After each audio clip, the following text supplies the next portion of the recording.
Right. And speaking of the importance of Q2 data, it seems very problematic for Beijing this year to see GDP growth collapse in such a sensitive political time, especially for Xi Jinping himself.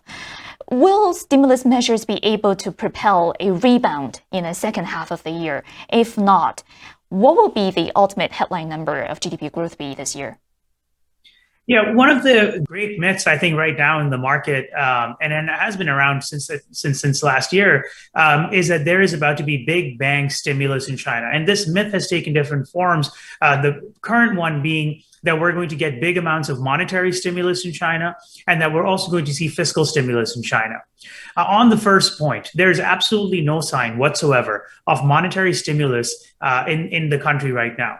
You've seen moves, certain benchmark rates being moved prior months, reserve ratios being cut before that, but that has had absolutely no impact on corporate borrowing whatsoever. It continues to remain at one of the lowest levels in China Beige Book's 10-year history. And a core reason, by the way, for that is incredibly high rates of interest. Loan rates are incredibly high, and it appears that whereas there may be political pressure on the banks to lend out to companies, rather than just outright rejecting loans, what the banks are doing is just charging such an incredibly high cost. The cost of capital is so high that it's basically discouraging companies from borrowing.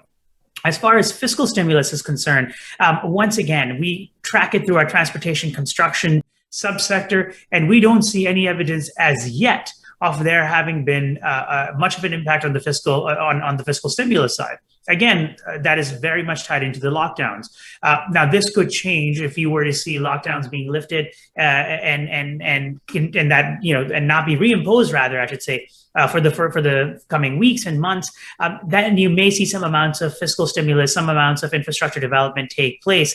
But I don't suggest that companies and investors be betting on any type of large-scale monetary stimulus, or really think that fiscal stimulus will be so big that it will have a meaningful impact on growth this year. Now, one of the things that we are very clear about is that we're not in the business of predicting the GDP number, because as we all know, it's a political figure. It's not an economic figure. But at this point, the true conditions on the ground absolutely do not suggest that we're going to get anything close to 5.5% growth. And really, the big problem that I'm looking forward that I foresee in the second half of this year is probably very serious amounts of data manipulation to make it seem like perhaps the economy got close to, even if it didn't hit the original GDP target. If you enjoy our discussions here, I'm sure you would find value in our new powerful marketplace tool for investors, also called ChinaEDGE. It tracks, distills, and analyzes both Chinese language and English language materials about Chinese companies, business leaders, and government entities, and reviews the often hidden links between them. For our YouTube viewers, we are offering a limited time 50% discount. Just go to the link you see on the screen and use the code EDGE50. Also, sign up for the ChinaEDGE newsletter. It's a daily 2-minute rundown of China business news you don't want to miss. The link is right here on the screen. You can also click on the link in the video's description section to get your complimentary subscription today.